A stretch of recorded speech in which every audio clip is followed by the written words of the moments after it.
BuukBug, stories that count. Jim and the Beanstalk by Raymond Briggs. Early one morning, Jim woke up and saw a great plant growing outside his window. "That's funny," he said, "it wasn't there yesterday. I'll see how high it goes," and he began to climb up the plant. "It certainly is a big," he said, as he disappeared into the clouds. When he reached the top of the plant, Jim saw a castle. "I'm hungry," he said. "I'll ask at the castle for breakfast. I hope they have some cornflakes." Jim ran to the castle and knocked on the door. He waited and waited until the door was slowly opened by a very old giant. "Aha," said the giant. "A boy. A nice juicy boy. 3 fried boys on a slice of toast. That's what I used to enjoy eating in the old days, but I haven't any teeth now. Come in, boy.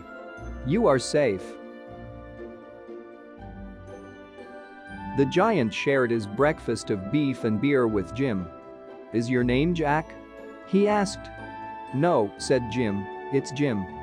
"Did you come up a beanstalk?" asked the giant. "I came up some sort of plant," said Jim. "It's that beanstalk again," said the giant. "It came up once before. That nasty boy Jack stole some of my father's gold and took our golden harp and our golden hen, and I've never really been happy since. Now I'm old too. I can't even see to read my poetry books because the print is too small." "Don't you have any glasses?" asked Jim. "Only beer glasses," said the giant. "I mean reading glasses," said Jim. "They go on your nose and ears." "It's my eyes I'm talking about," roared the giant, banging his fist on the table. "These glasses are for your eyes," said Jim, and he explained about glasses while the giant listened carefully. "Get them," said the giant fiercely when Jim had finished. "Get them for me. I'll pay good gold." "I'll have to measure you," said Jim. So Jim measured the giant's head.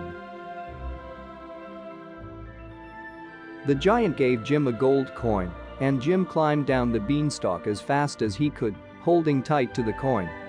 He showed the coin to his mother, but before she could say anything he got dressed and ran off to the oculist.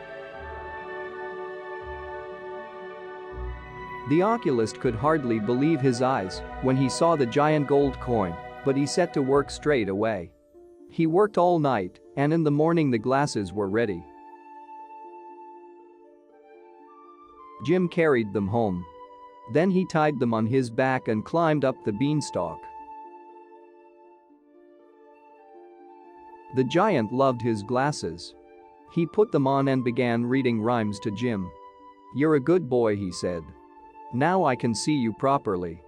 I wonder how juicy you are?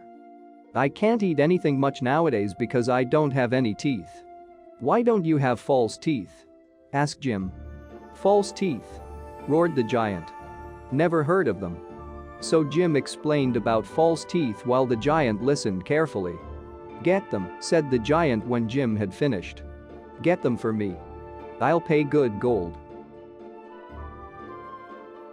So Jim measured the giant's mouth. "Make them big," said the giant, "and sharp. I like sharp teeth." The giant gave Jim another gold coin, and Jim climbed down the beanstalk as fast as he could, holding tight to the coin. He showed it to his mother, but before she could say anything he ran off to the dentist.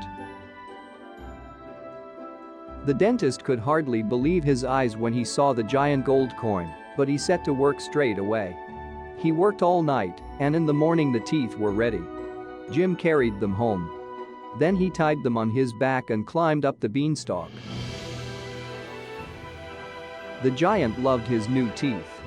He jumped up and down, chomping his jaws and gnashing the teeth until sparks flew.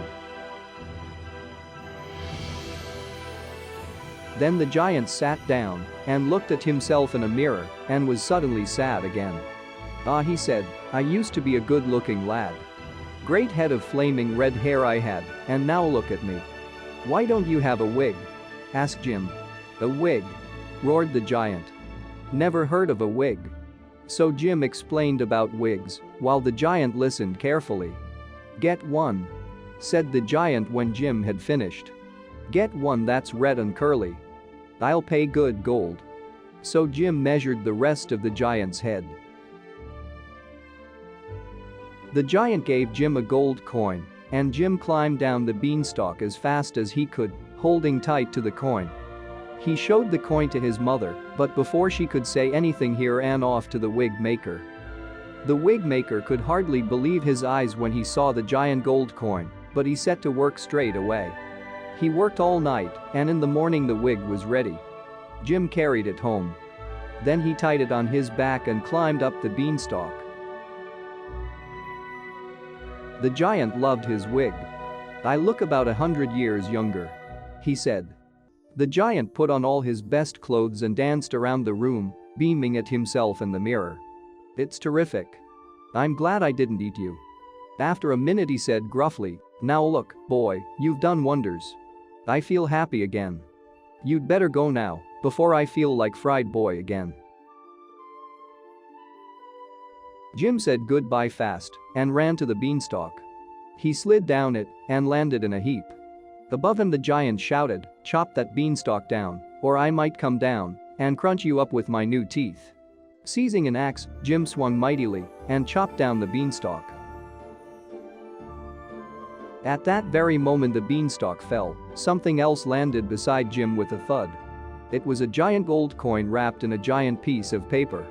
On the paper was written, Dear Jim, thank you for the teeth and the glasses. Also the lovely wig. Your friend, the giant. Jim ran inside and showed the giant gold coin to his mother. At last you can keep a coin for yourself, she said. Somewhere in the distance Jim heard a roar of giant laughter.